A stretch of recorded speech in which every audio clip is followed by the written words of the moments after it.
The rain had started hours ago, an unrelenting downpour that turned the city into a blur of red taillights and slick pavement. Piper barely noticed. All she could hear was the sound of Levi's ragged breathing in the back seat, his small body burning up against her as she cradled him, whispering desperate reassurances. He had been fine that morning, playing with his dinosaurs, demanding pancakes with extra syrup. By nightfall, his fever had spiked so high she could feel the heat radiating off him without even touching his skin. Her hands trembled as she turned the key in the ignition. The engine let out a wheezing groan, sputtered once, and then nothing. She tried again, willing it to start, her breath coming fast and shallow. The dashboard remained dark, as lifeless as her bank account. The ride-sharing app refused her request, flashing a cruel message: payment method declined. Her phone battery was nearly dead, but she managed one last attempt, dialing the only friend she had who might be awake. Straight to voicemail. Levi whimpered in the back seat, shifting weakly. "Mama, I don't feel good." Panic clawed at her throat. She needed to get him to a hospital. Not in an hour. Not when someone called her back. Now. She shoved open the car door, stepping out into the icy rain, her hoodie doing nothing against the cold. The street was quiet, just the occasional sleek car rolling past, indifferent to the woman standing on the curb, soaked to the bone, clutching her feverish child. And then she saw it. A black luxury sedan idling outside the entrance of a high-end restaurant, its polished surface gleaming under the streetlights. The driver's side was empty. Through the window, she could see the key fob resting in the cup holder, waiting. A car like that didn't just belong to someone rich, it belonged to someone powerful. Someone who would make her life hell if they ever found out what she was about to do. She was out of options. Piper sprinted toward the car, barely registering the rain dripping from her hair, her clothes clinging to her skin. She yanked open the back door first, gently placing Levi inside. He curled up instantly, pressing his flushed cheek against the leather seat, mumbling something she couldn't make out. Her pulse pounded in her ears as she slid into the driver's seat, gripping the steering wheel. She hesitated. She could walk away right now. Wait for someone else to show up. Hope for a miracle. But what if no one came? With a sharp inhale, she grabbed a napkin from the console, her wet fingers smudging the ink as she scribbled, "I'm sorry. My son is sick. I'll return it." She left the note on the dashboard, barely glancing at it before pressing the ignition. The engine purred to life instantly, the kind of smooth, effortless start her own car hadn't had in years. She pulled out onto the street, her knuckles white on the wheel. Every stoplight felt like a taunt, every second an eternity. She kept expecting sirens, flashing lights, a squad car pulling up beside her. But the city carried on as if nothing had happened. The rich patrons of the restaurant remained inside, sipping their wine, unaware that their world had just brushed against hers. At the hospital, she barely put the car in park before rushing around to scoop Levi into her arms. The emergency room was bright and sterile, too cold, too loud. The nurse barely glanced at her rain-soaked appearance, focusing instead on Levi's fever. Within minutes, he was whisked away, a doctor already assessing him. Piper sagged into a chair, her body finally realizing how exhausted she was. Her soaked clothes stuck to her skin, her hair a tangled mess. The adrenaline had faded, leaving behind the gnawing weight of what she had done. She had stolen a billionaire's car. And worse, she had left a note with her own handwriting. A nurse approached, asking routine questions. Name. Address. Insurance. She stumbled through the answers, avoiding eye contact, and asked how she had arrived.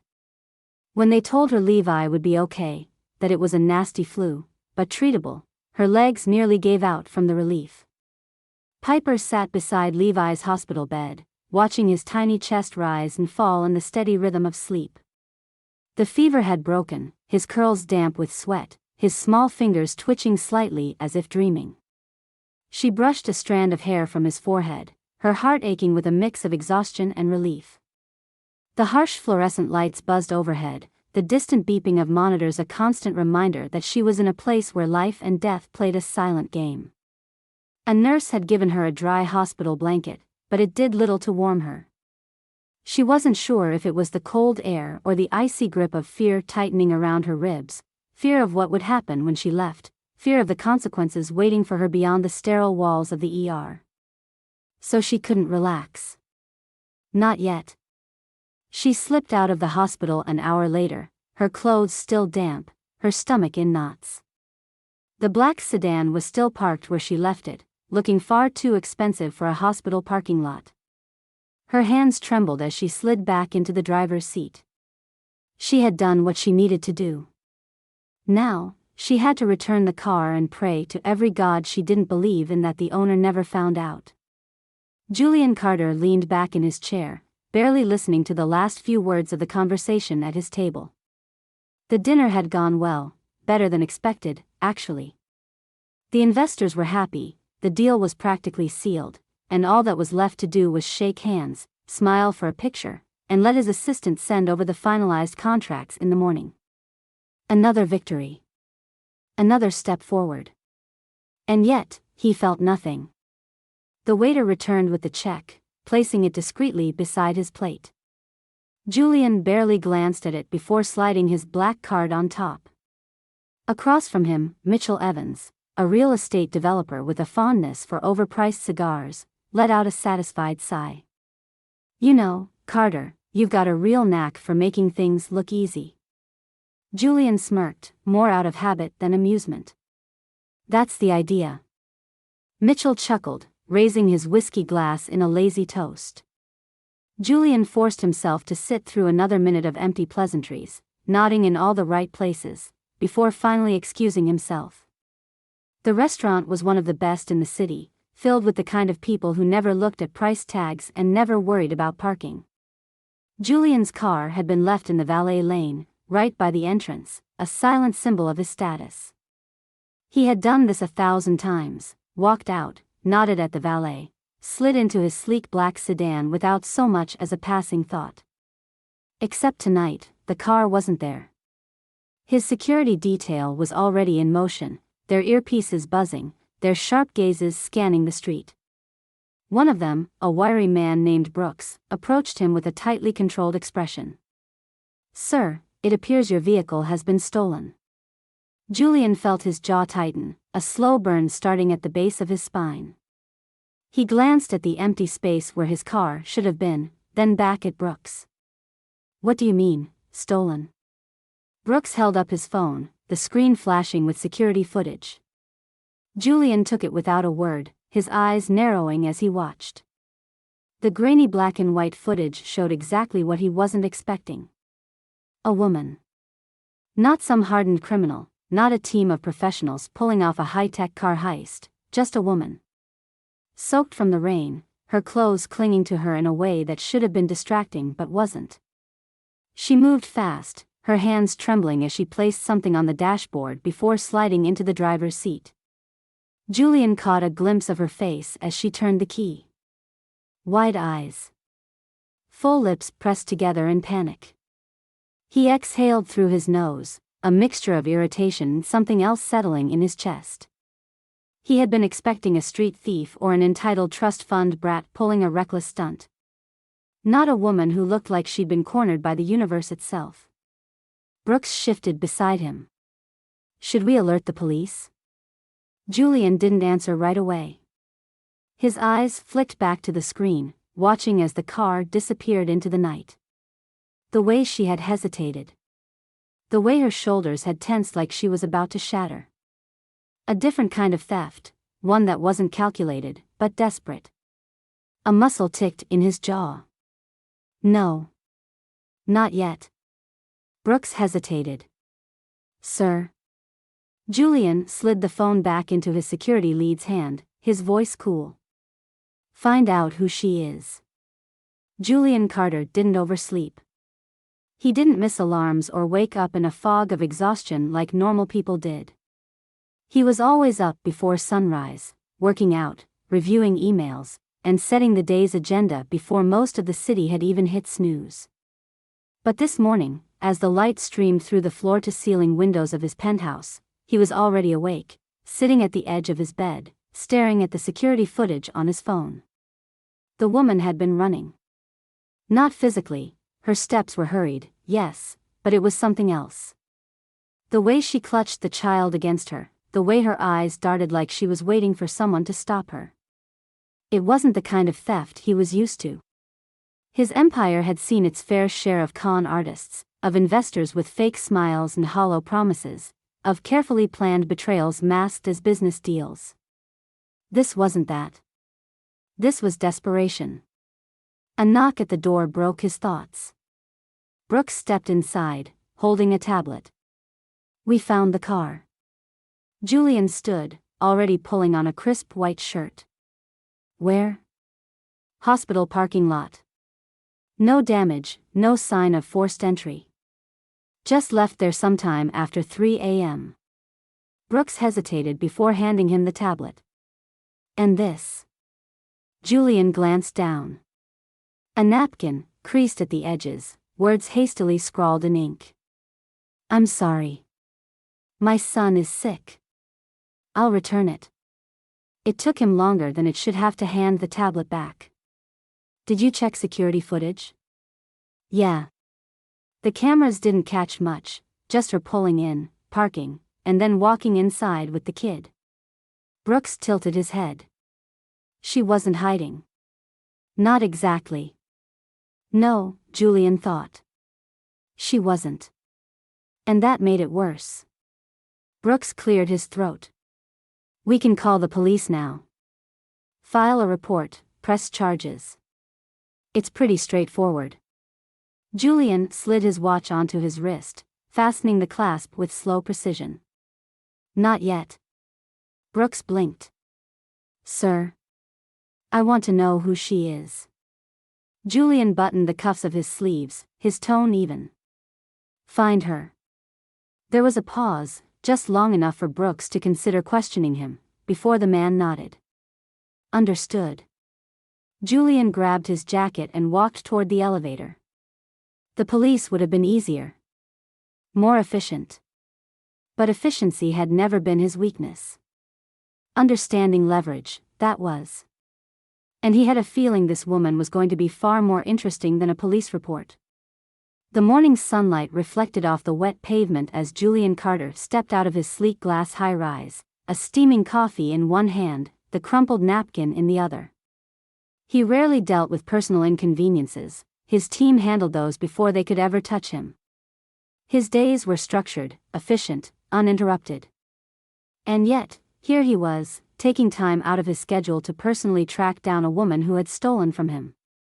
It made no sense. He had spent the night replaying the security footage in his mind.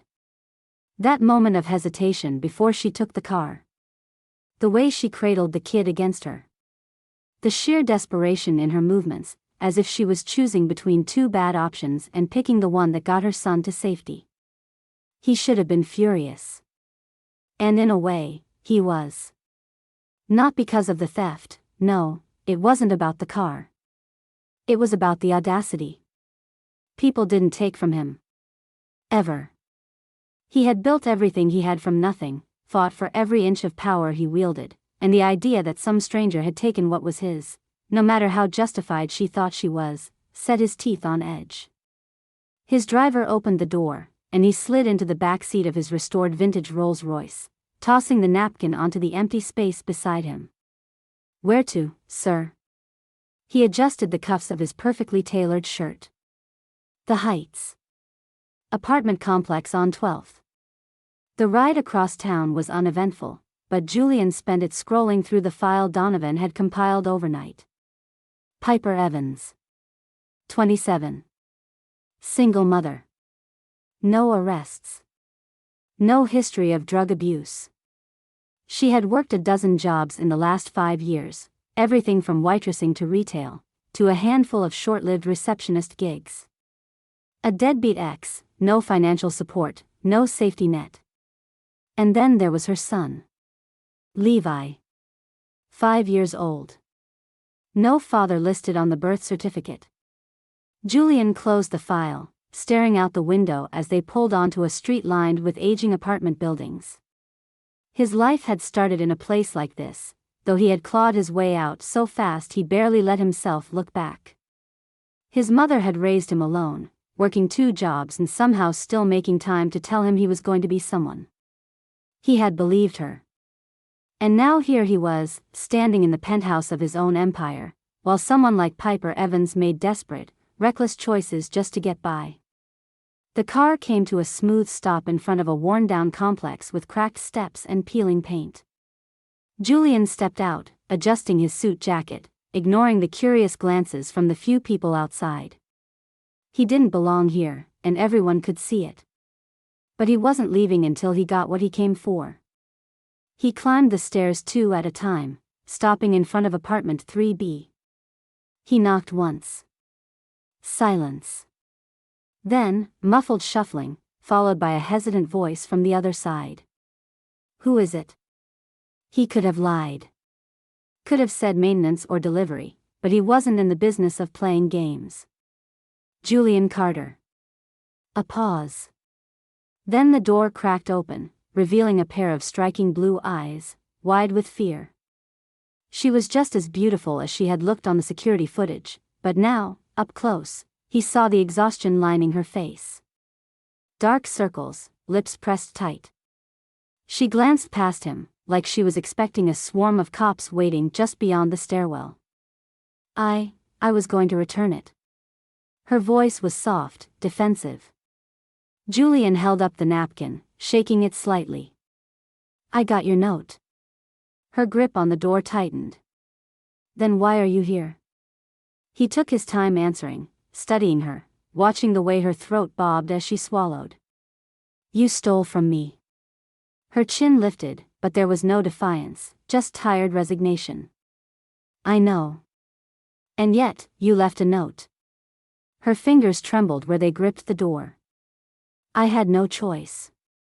Julian leaned slightly against the frame, his voice dropping just enough to make her flinch. "There's always a choice." At that, something shifted in her face, frustration, maybe even anger. "Not for people like you." He arched a brow. "People like me?" "Rich," she said, like the word itself tasted bitter. "Powerful. You get to make choices. The rest of us? We just try to survive." A muscle in Julian's jaw ticked. He could have argued. Could have told her about the nights he spent as a kid sleeping on a lumpy mattress in a 1-bedroom apartment, listening to his mother cry in the other room, about the way he had worked 3 jobs at 18 just to put himself through school. But he didn't. Because none of that mattered. What mattered was that she had stolen from him.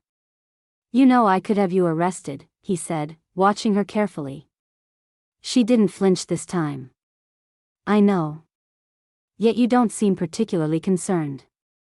She exhaled sharply, leaning against the doorframe, looking suddenly smaller than before. "What do you want, Mr. Carter?" That was the real question, wasn't it?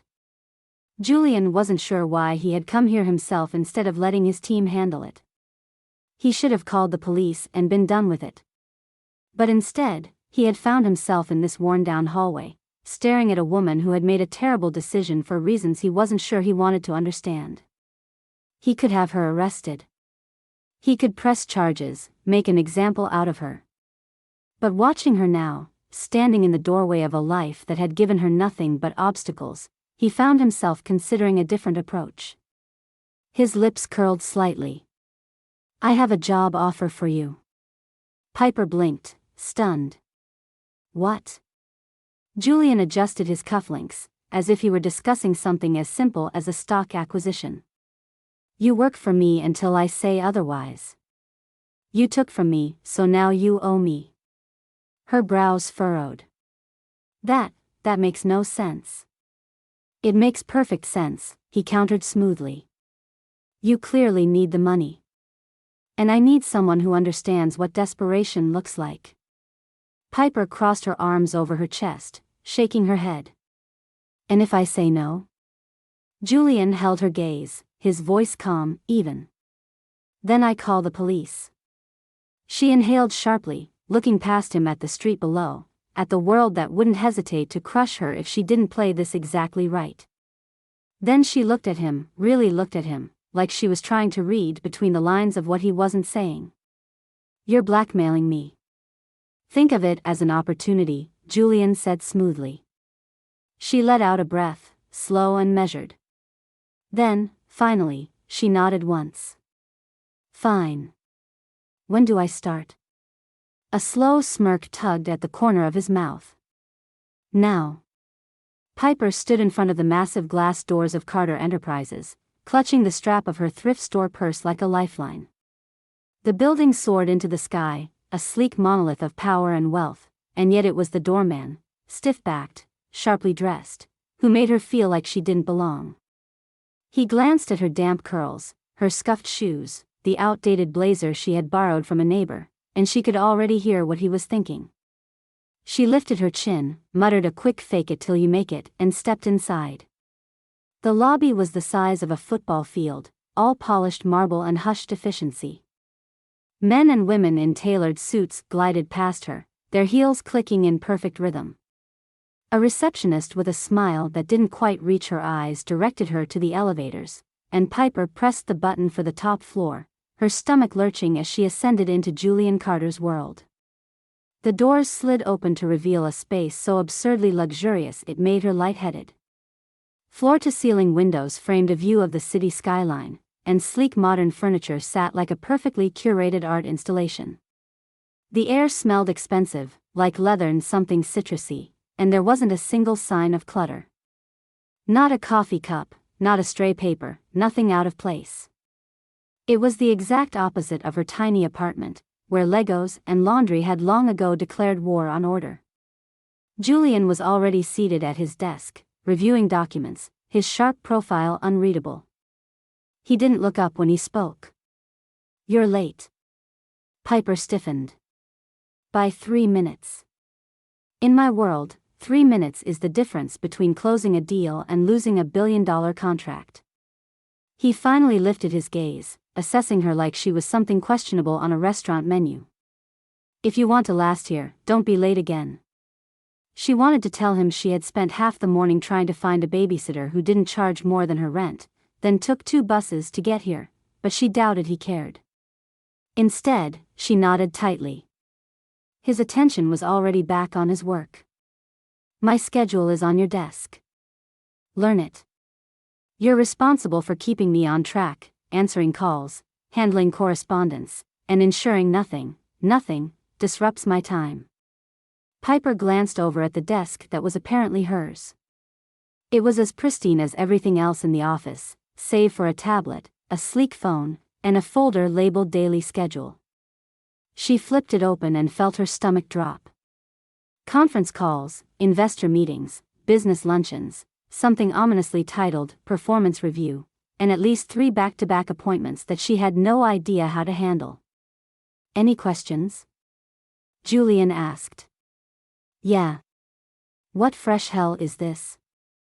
Nope, she said instead. He arched a brow, unconvinced. We'll see. The next few hours were a brutal introduction to his world. He rattled off instructions at lightning speed, barely giving her time to breathe. She fumbled with the phone system, accidentally hung up on a European investor, and tripped over a sleek, expensive-looking chair while rushing to bring Julian a file. When she finally managed to get him his coffee, he took 1 sip and gave her an unreadable look. This is not black with 1 sugar. Piper swallowed hard. It's coffee? He set the cup down with the disappointment of a man who had expected better from life. By noon, she was drowning. Every task led to another, and just when she thought she was catching up, Julian would summon her with another clipped command. She had never seen someone work at his speed, effortlessly managing deals worth more than she could make in 10 lifetimes, navigating high-stakes negotiations without so much as breaking a sweat. She, on the other hand, had managed to break out in 3 different sweats. Her heels pinched. Her blazer was too tight. Her brain hurt from the sheer amount of information she was expected to retain. And then, because the universe clearly had a personal vendetta against her, Julian's afternoon meeting arrived early. Which wouldn't have been a problem, except the man she was supposed to greet and escort to the conference room was the kind of person she had only ever seen on magazine covers, immaculately dressed, effortlessly charming, and absolutely oozing money. "Julian's new assistant?" he asked, flashing her a dazzling smile. Piper cleared her throat, willing herself not to fumble. "Yes. Mr. Carter is expecting you." Except Julian wasn't expecting him yet. Piper realized this the moment she entered his office and found him in the middle of an intense phone call, gesturing at her in irritation. Abort. Abort. It was too late. The client had followed her in, extending his hand to Julian. "Hope I'm not interrupting." Julian's expression turned to stone, his grip on the phone tightening. Piper had never seen someone radiate "I will destroy you" energy without saying a word, but Julian managed it effortlessly. The man, to his credit, chuckled. "Or maybe I am." Piper wanted to crawl under the desk and die. Julian ended the call, his jaw tight. "Give us the room." She all but ran. By the time the meeting was over, she was convinced she was going to be fired. But Julian simply walked past her, barely sparing a glance. Learn how to read a schedule. She took a deep breath, counted to 3, and resisted the urge to throw his overpriced pen at him. By 5 o'clock, her brain was mush, her feet were numb, and she had sent exactly 1 correctly formatted email.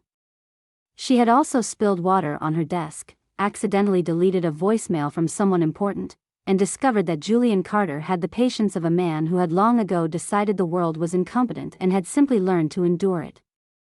When the elevator doors closed behind her at the end of the day, she exhaled so hard a passing executive gave her a concerned look.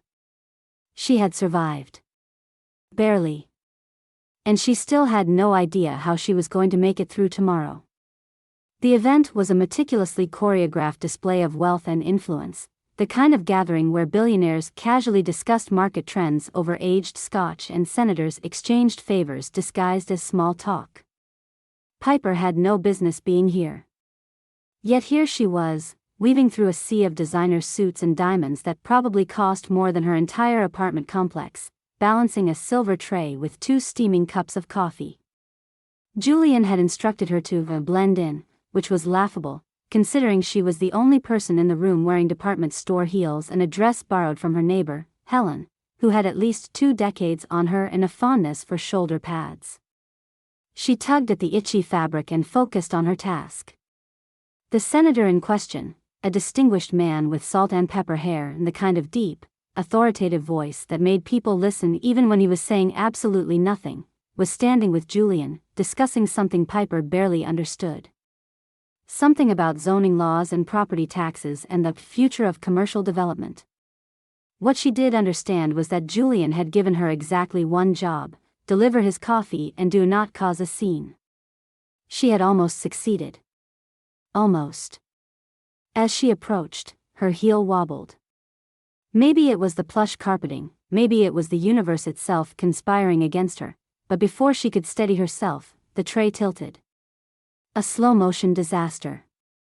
The cup tipped, then fell, splashing hot coffee straight onto the senator's crisp, tailored suit. A collective gasp rippled through the small circle of VIPs. Someone stifled a laugh. Julian, because he was apparently void of normal human emotions, simply watched, expression unreadable. Piper's stomach plummeted. "Oh my God. The senator yelped, his composure cracking for half a second before he cleared his throat and attempted to recover. He grabbed a napkin from a nearby table, dabbing furiously at the stain blooming across his chest. "Well," he muttered. "That's unfortunate." Piper scrambled for more napkins, muttering apologies at a rapid-fire pace. I am so sorry." I didn't. The carpet is thick, and I think my shoes. Not that it's the carpet's fault, obviously. It's a great carpet, very expensive looking. The senator blinked at her, momentarily stunned into silence. Julian, however, was not stunned. His mouth twitched, just barely, but enough for her to know he was enjoying this. Piper, he said, voice maddeningly calm. Stop talking. She clamped her lips shut, face flaming. A waiter materialized, handing the senator a fresh napkin with the efficiency of someone who had handled enough billionaire crises to know when to intervene. The conversation awkwardly resumed, but Piper felt the weight of a dozen judgmental stares. She braced for Julian's wrath. It didn't come. Instead, when the senator finally wandered off to assess the damage in the restroom, Julian turned to her with something almost like amusement. That could have gone worse. Piper gaped at him. I spilled coffee on a senator. Yes, Julian said, taking a deliberate sip of his own coffee, but you didn't run away crying, and you didn't make it my problem. That's more than I can say for half the people in this room. Piper wasn't sure if that was a compliment or just a neutral observation, but she wasn't about to push her luck. She swallowed down her mortification and was just about to fade into the background when her phone buzzed in her purse. She ignored it. Julian had made it painfully clear that interruptions were unacceptable. It buzzed again. And again. Her stomach twisted. No one called her repeatedly unless it was serious. She hesitated, glanced at Julian, then at the phone. He sighed. Take it. Make it quick. Relief flooded her as she stepped away, pressing the phone to her ear. Hello? The voice on the other end was sharp, laced with impatience. Ms. Hayes? This is Mrs. Donovan from Levi's school. Piper's pulse kicked up. Is he okay? He's fine, the woman said, in the way people say someone is fine when they really mean not fine at all. But there's been an incident. Piper didn't even let her finish. I'm on my way. She hung up and turned back to Julian, who was already watching her with that unreadable expression. There's a problem at my son's school, she said quickly. I have to go. Julian pinched the bridge of his nose. Now? Yes, now. He glanced toward the room of important people, his world of deals and negotiations and people who never had to think about things like parent-teacher conferences or emergency calls from the school office. For a second, she thought he was going to tell her no. Then, with an exasperated sigh, he waved a hand. Go. She didn't wait for him to change his mind. She was already moving, already making a beeline for the exit, kicking off her heels as soon as she hit the lobby and running barefoot into the street to hail a cab. Piper had spent enough time around Julian Carter to know that his world was one of expensive suits, ruthless efficiency, and an unshakable belief that time was money. What she hadn't expected was a personal side, one that existed outside of boardrooms and million-dollar deals. If it existed at all. She was standing in his office, a space so pristine it was borderline inhuman, filing away contracts she barely understood when she noticed a framed photo tucked between sleek glass shelves. It was small, easy to miss. Not the kind of oversized, self-important portrait rich men usually displayed.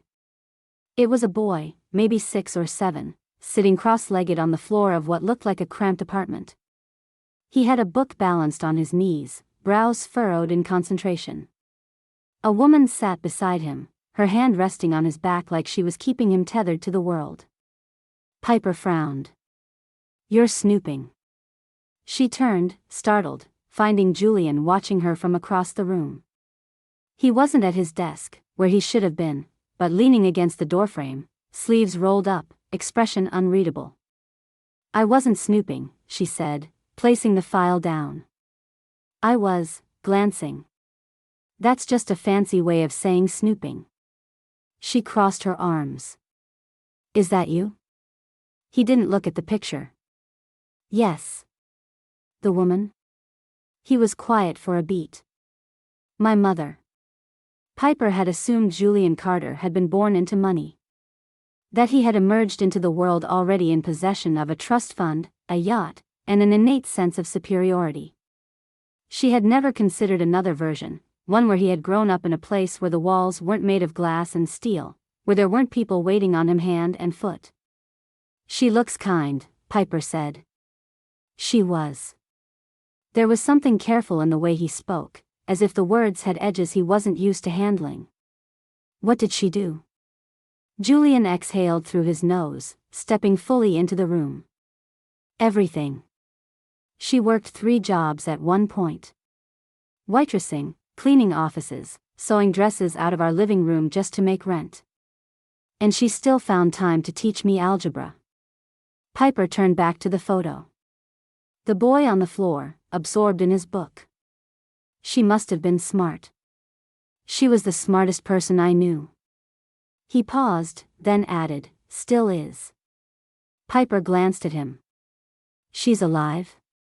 Julian's mouth lifted slightly. "Disappointed?" "Shocked," she admitted. "You don't strike me as the kind of guy who still has Sunday dinner with his mom." "I don't. She lives in Florida now.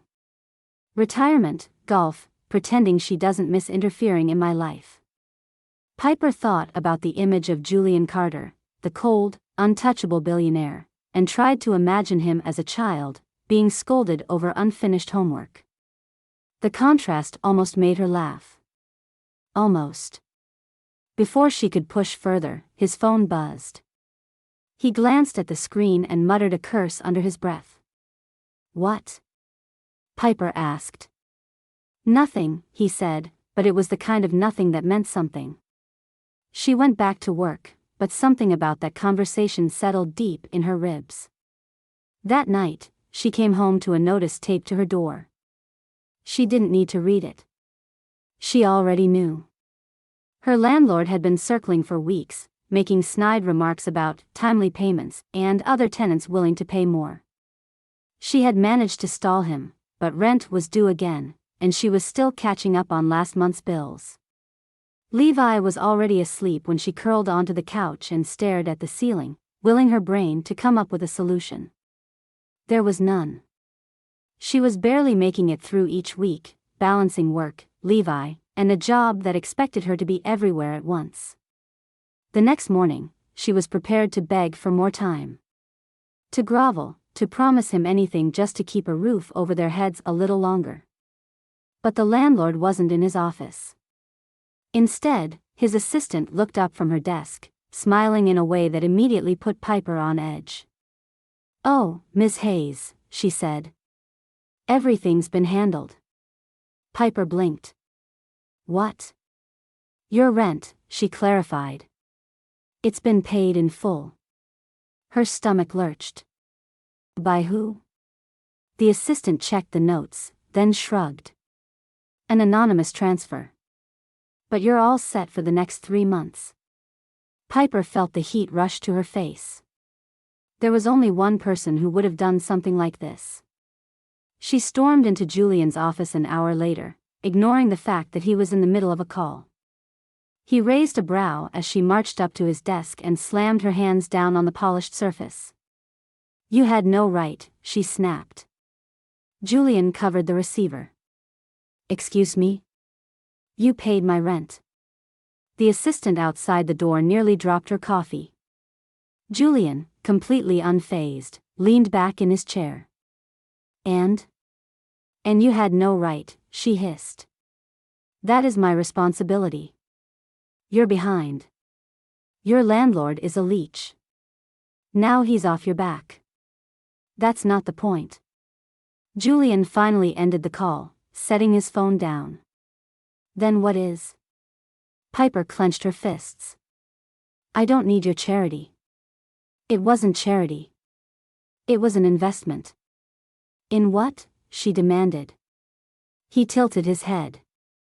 "You." She let out a frustrated laugh. "That's not how this works, Julian. You don't just throw money at people to make their problems go away." "That's exactly how it works," he said dryly. "Welcome to capitalism." Piper wanted to throttle him. "I'll pay you back," she said through gritted teeth. "I don't want your money." "Well, too bad," she shot back. "Because you're getting it." Julian studied her, then, with a slight smirk, said, "All right." Piper narrowed her eyes. "All right? You can pay me back," he said, standing. "But it won't be in cash." She crossed her arms. "Then how?" He smirked. "You'll see." And just like that, he walked out, leaving her very concerned about what she had just agreed to. Piper had never been to a gala before, but she was fairly certain they weren't meant for people like her. Yet here she was, standing in the middle of a ballroom that looked like it had been ripped from a fairy tale, wearing a borrowed dress that was either vintage or deeply out of style, depending on who you asked. She had tried to get out of it. She wasn't a plus one. She wasn't even a real assistant.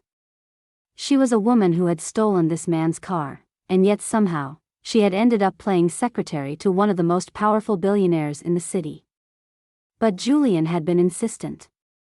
"You work for me, you attend events," he had said, adjusting his cufflinks like this was a perfectly normal conversation to be having. "You're a billionaire," she had pointed out. "You have 10 other assistants. Why me?" Julian had looked at her, amused. "Because you owe me." And that had been the end of that.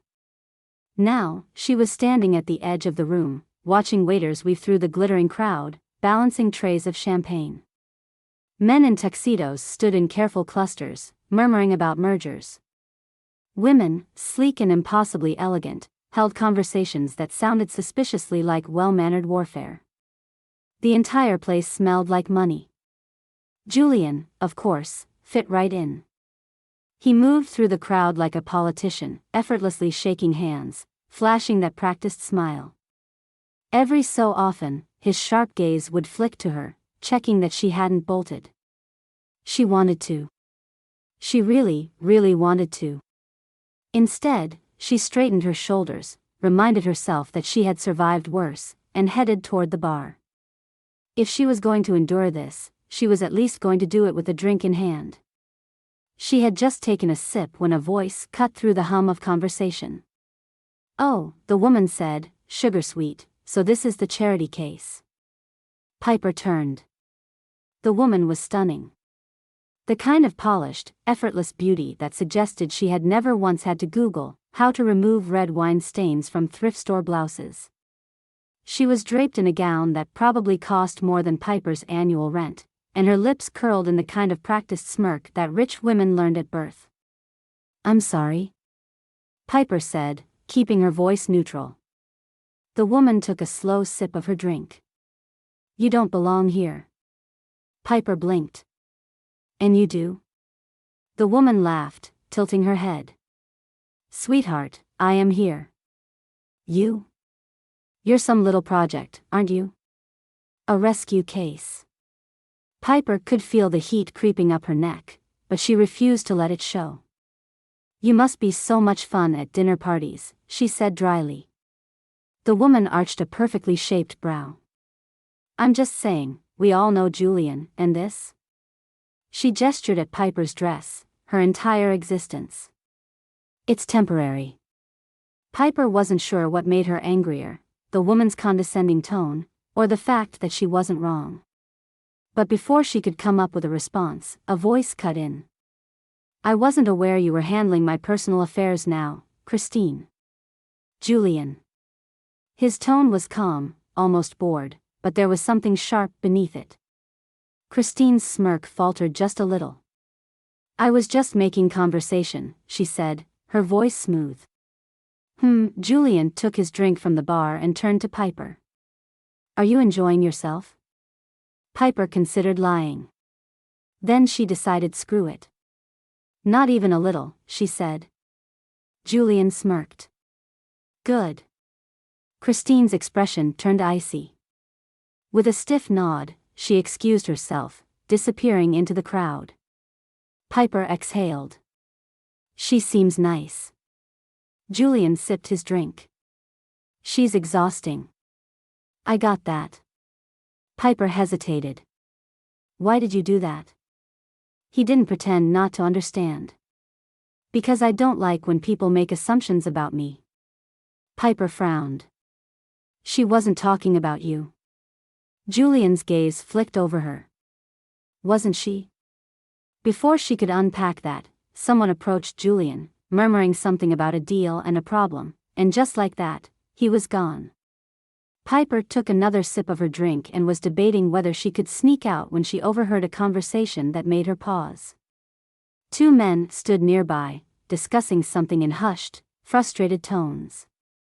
It's the zoning laws, one of them muttered. The city's refusing to budge. If we can't get around the restrictions, the entire resort expansion is dead. The permits are locked, the other man said. They won't allow high rises in that district. Piper frowned. She wasn't supposed to be listening, but zoning laws? That sounded familiar. She had seen something about it just last week, a news segment playing in the background while she packed Levi's lunch. There had been a case, something about historic sites and development loopholes. Excuse me, she said before she could stop herself. The two men turned, looking at her like they weren't sure if she had actually meant to speak. Piper cleared her throat. I overheard what you said. About the zoning restrictions. One of the men frowned. And? She swallowed. There was a case last month. A developer wanted to build luxury apartments in a protected area. They got around it by petitioning for a mixed-use permit. The men exchanged glances. Piper hesitated. It allows commercial development if the project includes a public-use space. Like a library. Or a museum. One of the men looked at the other. Is that true? The other pulled out his phone, typing something in. A beat passed. Then his eyes widened. She's right. Piper blinked. I mean, of course I'm right, she said quickly. I read a lot. Before she could say anything else, she felt a presence behind her. Julian. The men turned to him, already launching into the details. Piper tried to slip away, but Julian caught her wrist, stopping her. He studied her, expression unreadable. Good job, Hayes, he said, voice low. Piper, caught between pride and confusion, did the only thing she could think of. She stole his drink and took a sip. Piper had been through enough in her life to know better than to get comfortable. Comfort led to expectations, and expectations led to disappointment. She had built her survival on that knowledge, navigating every challenge with the understanding that nothing good lasted forever. And yet, Julian had been different lately. Not softer, Julian Carter didn't do soft, but something close. He still barked orders, still looked at his watch when people wasted his time, still had that unreadable expression that made her want to shake him. But there were moments, fleeting moments, when he looked at her like she wasn't just his employee. Like she was something else entirely. It was dangerous. It was also impossible to ignore. She told herself it didn't matter, that whatever truce they had come to was temporary. She worked for him. He was her boss. And once she'd paid off her debt, whatever that meant, he'd go back to his world, and she'd go back to hers. She reminded herself of this daily. It didn't help. One evening, after a long day, she was in Julian's office waiting for him to finish a call when her phone buzzed. Levi. She smiled as she answered. Hey, kiddo. How was school? There was a pause. Then, in his small, serious voice, Levi asked, Is Julian my new dad? Piper nearly dropped the phone. What? Well, Levi continued, he's around a lot. And he's nice to you. And I think he likes me. Piper felt a strange, tight sensation in her chest. He's my boss, baby, she said carefully. So, that's different. Levi considered this. I don't think he acts like a boss.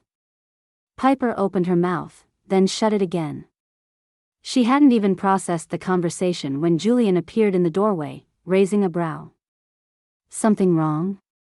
Piper quickly stuffed her phone back in her pocket. No. Julian gave her a long look but didn't push. A few minutes later, as they were finishing up, he spoke again. You're off tomorrow. Piper frowned. Since when? Since I said so. That's not how employment works. It is when I'm the employer. He leaned against his desk, studying her. You and Levi should come to the beach house. Piper blinked. What? You said he likes the ocean. Julian shrugged, casual, but too casual. It's just a weekend. He'd like it. There it was. He wasn't inviting her, he was inviting them. Using Levi as an excuse. Piper knew this was a bad idea. A terrible idea. She also knew Levi would love it. So, against every rational thought in her brain, she said, fine. The next day, she and Levi arrived at Julian's beach house, which was, of course, ridiculously perfect. Whitewashed walls, sprawling windows that overlooked the ocean, the kind of place that was meant for people who didn't worry about credit card bills or rent notices. Levi immediately took off running toward the shoreline, squealing in delight, while Piper stood awkwardly in the entryway. Julian watched her, amused. Relax. I am relaxed. You look like you're planning an escape route. Maybe I am. He smirked. They spent the afternoon on the beach, Julian effortlessly slipping into a version of himself that Piper had never seen before. He helped Levi build a sandcastle, let him bury his feet in the sand, even showed him how to skim rocks across the water. Piper hated how much she liked watching him like this. That evening, after Levi had fallen asleep in one of the guest rooms, she found herself standing on the deck, staring at the waves. She barely heard Julian approach until he was beside her, hands in his pockets, watching the horizon. He had fun, Julian said. Piper nodded. Yeah. Silence stretched between them, heavy but not uncomfortable. Julian exhaled, shaking his head. You drive me insane, you know. Piper glanced at him. Likewise. There was something different in his expression. Something she shouldn't analyze, shouldn't lean into. And yet. He reached out, his fingers brushing against her wrist, light but deliberate.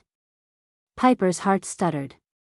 For a second, a split second, she thought he was going to kiss her. For a second, she wanted him to. Then, reality slammed into her, and she pulled away, stepping back. Julian's gaze darkened, but he didn't push. You're my boss, she said quietly. His jaw tightened. I know. The moment passed. Piper turned and walked inside, ignoring the way her chest ached. Piper had always known that Julian Carter lived in a different universe, one where people used words like equity and capital gains in casual conversation, where entire blocks of a city could be bought and sold over a steak dinner. But standing outside his office that afternoon, she realized just how different his world truly was. She hadn't meant to eavesdrop. It wasn't exactly a habit. But she had been walking past the conference room when she heard Julian's name. And, well, she had paused. Just for a second. We'll have the proposal finalized next week, a deep voice was saying. Once the permits go through, we can start clearing the area. The entire block will be gone within 6 months. Piper frowned. The district's been on its last legs for years, another voice chimed in. It's old. The shops are outdated. This project will bring in a new wave of commerce, a more modern clientele. She peeked through the narrow gap in the doorway. Julian was sitting at the head of the table, fingers steepled, listening as his team discussed something about tearing down a part of the city and replacing it with a new high-end hotel. A historic district. Her stomach twisted. She knew that area. It wasn't glitzy, wasn't new, but it had history. It was the kind of place where small businesses had survived for decades, where families ran bakeries, bookstores, mom-and-pop diners that had probably been around longer than Julian's entire company. And he was going to erase it. Just like that. Her pulse hammered as she stepped inside, no longer caring if she was interrupting. "Is this true?" she demanded, her voice sharper than she'd ever used with him before. Julian turned, brow lifting. "I don't recall inviting you to this meeting." She ignored that. "You're tearing down an entire district?"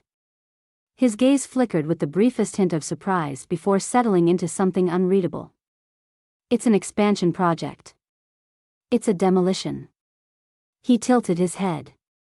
"That's how expansion works." She exhaled sharply. "Julian, these are people's livelihoods. There are businesses there that have been standing for generations." "And?" His calmness made her livid. "And," she repeated, voice rising. "You're kicking them out like they don't matter.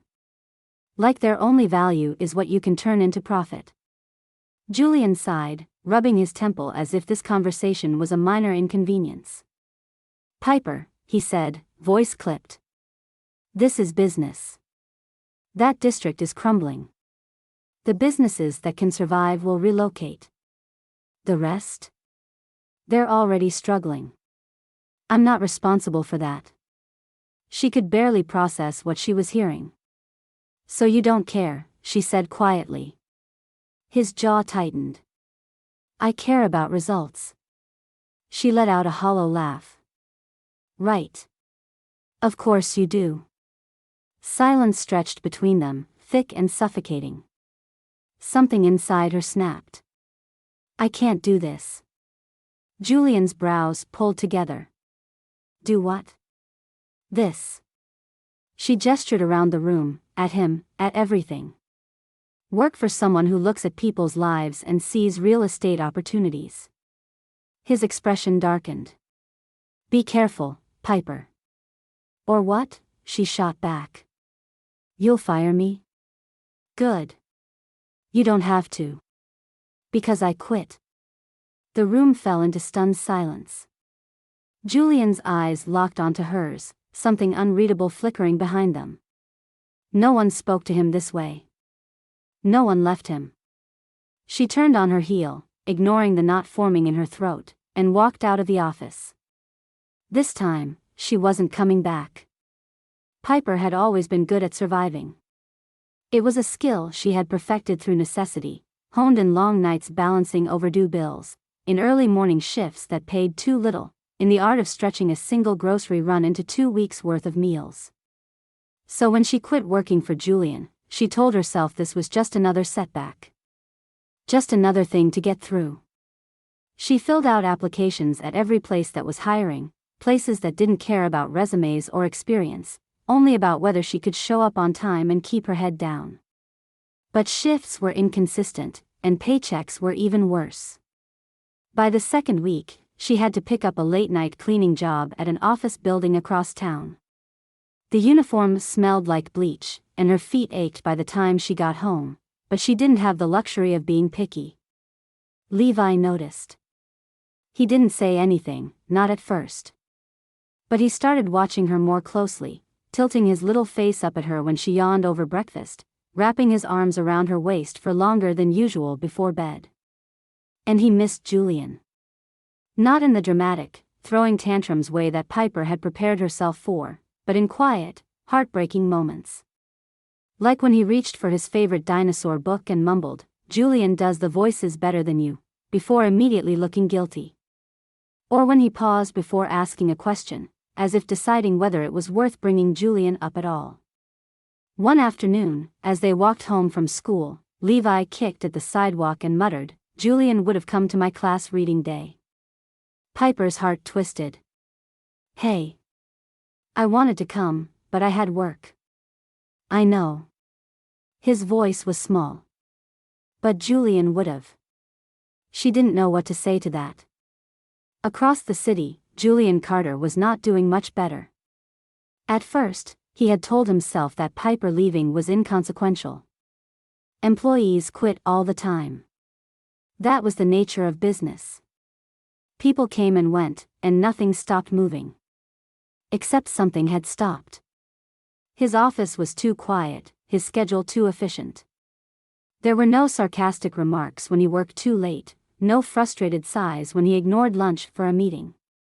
His coffee was made exactly how he liked it, and somehow, that annoyed him. The worst part was that he still expected to see her. It had become habit, turning to make a comment only to realize she wasn't there, looking toward his door as if she might walk in any second, still waiting for her voice to cut through the monotony of his day. And Levi. Julian wasn't sentimental, but he couldn't ignore how much he had come to like that kid. Levi had been the first person in a long time who had looked at him like he wasn't just a businessman, like he was someone worth knowing for reasons that had nothing to do with money or power. He should have moved on. But he didn't. Because the truth was, no matter how many meetings he sat through, no matter how many numbers he jotted down or deals he finalized, nothing could pull his attention away from the simple, infuriating fact that he missed her. Piper had just put Levi to bed when the knock came. It wasn't the impatient, hurried kind that landlords or delivery drivers made. It was firm, steady. Familiar. Her stomach clenched. She wiped her hands on her pajama pants and walked to the door, telling herself it wasn't him. That Julian Carter had no reason to be standing outside her apartment at. She glanced at the clock, 9:47 p.m. But when she opened the door, there he was. He looked wrong. Not in an obvious way, he was still in his usual suit, still effortlessly composed, but something was off. His tie was loose, his jaw was tight, and there was something unfamiliar in his expression. Something raw. Piper folded her arms. Did you get lost on your way to a gala? Julian exhaled through his nose, like he was already regretting this. Piper. She didn't move. What do you want? He hesitated. Just for a second. Just long enough for her to see it, the thing he had been avoiding, the thing he was holding onto like a live wire. Then he said, I was wrong. Piper blinked. She had imagined a dozen different ways Julian might show up in her life again. None of them involved him standing in the dim hallway of her apartment building, looking at her like he felt something. Like he meant it. Okay, she said carefully. About what, specifically? Because there's a long list. Julian huffed out something that wasn't quite a laugh. Then he ran a hand down his face, looking uncharacteristically lost. You were right, he said finally. About everything. About the deal, about the businesses, about me. Piper swallowed. I don't expect you to believe me, Julian went on, quieter now. But I haven't been able to stop thinking about you. Not as my assistant. Not as someone who worked for me. You.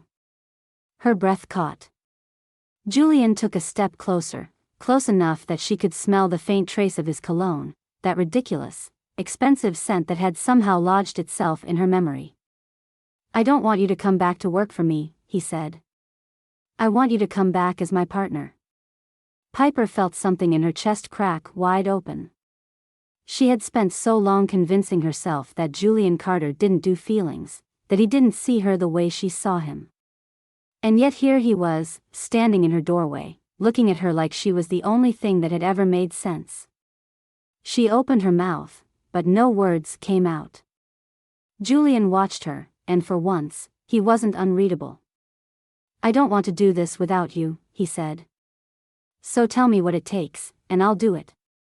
Piper's heart pounded, and she realized something terrifying. He meant it. Piper took a long sip of her coffee, staring at Julian across her tiny kitchen table. It was a ridiculous sight, really. The man who regularly made headlines for billion-dollar deals was sitting in her wobbly chair, elbows resting on the laminate, looking like he belonged there. She had made him wait. Not out of cruelty, not even out of hesitation, but because she needed to be sure. Julian Carter was many things: brilliant, infuriating, impossible, but above all, he was a man used to getting what he wanted.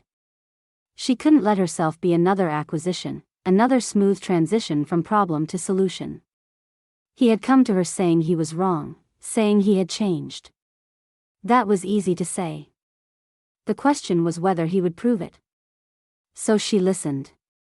Listened as he told her about the deal, how he had rewritten every contract, called every investor, and restructured the entire project to protect the businesses in the historic district. The new plan wouldn't just preserve the area, it would revitalize it. Investment without destruction. Growth without loss. She studied him as he spoke, watching the way his mouth tightened when he admitted he had underestimated the people in that district, how he had spent years believing profit was the only goal worth chasing. She had never seen him like this before, unguarded, almost vulnerable, like he was letting her see the parts of himself that weren't polished and perfect. When he finished, he leaned back in his chair, watching her just as carefully. "Well?" Piper set her mug down. "You actually listened." Julian tilted his head. "That surprises you?" "Yes," she said honestly. He huffed out a quiet laugh. "I deserve that." She let the silence stretch between them, considering him, considering them. "I'll come back," she said finally. "But not as your assistant." Julian nodded once. "Agreed. And not as a favor." "Obviously." She narrowed her eyes. "And if you ever try to make decisions for me again, I'll..." "Let me guess," Julian said, smirking. "Throw coffee on me?" Piper shrugged. "I was thinking something more dramatic." Julian shook his head, but he was smiling. "Deal." She exhaled, something in her chest loosening. This wasn't about being saved. It wasn't about stepping into his world on his terms. This was about building something real. And for the first time in a long time, that didn't scare her at all. Piper had always imagined success as something other people achieved.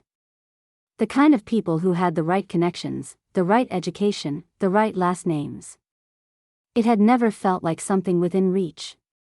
It had always been a distant, glittering thing, admired from the outside but never quite hers to claim. But now, standing in the middle of her very own cafe, she was beginning to reconsider. The space was small but perfect, tucked into the historic district Julian had fought to protect, surrounded by the very businesses she had once feared would disappear. The walls were lined with bookshelves, filled with second-hand novels people could read over coffee. A little kids' corner sat by the window, where parents could sip their drinks while their children colored or flipped through picture books. It had taken months of planning, of spreadsheets and sleepless nights, of Julian forcing her to learn terms like profit margins and supply chains before he even let her talk about opening. Not because he didn't think she could do it, but because he knew she could, and he refused to let her take shortcuts. He had supported her, but not in the way people probably assumed. There was no blank check, no easy way out. Instead, he had given her advice. Introduced her to people who could help but never forced them to. Let her fight for investors, negotiate terms, and learn how to stand on her own. Now, on opening day, Piper was exhausted, jittery, and running on nothing but nerves and too much caffeine. Julian stood behind the counter, rolling up his sleeves. "You're going to wear a hole in the floor." Piper stopped pacing. "What if no one shows up?" Julian glanced at the front door, where there was already a line forming. "I think you'll survive." Levi ran up, beaming. "Mom, there's so many people." Piper scooped him up, pressing a kiss to his cheek. "Yeah, buddy. You think they'll like it?" Levi nodded, completely confident. "Obviously." Julian smirked. "Listen to the kid." Piper met Julian's gaze, something warm settling in her chest. "Okay," she said, exhaling. "Let's do this." Hours later, after the rush had died down, Levi climbed into Julian's lap and yawned. Dad, can we get ice cream? Piper froze. Julian tensed slightly, like the weight of the word had hit him all at once. Then, slowly, he relaxed. He smoothed a hand over Levi's curls. Yeah, kid. We can get ice cream. Piper swallowed hard, watching as Julian carried Levi toward the door, listening as Levi started listing off flavors. Julian didn't correct him. And he never would. Piper smiled, locking up the cafe behind them. This was theirs now. Not just the business, but the life they had built. One that wasn't about survival, or debt, or desperation. One that was real.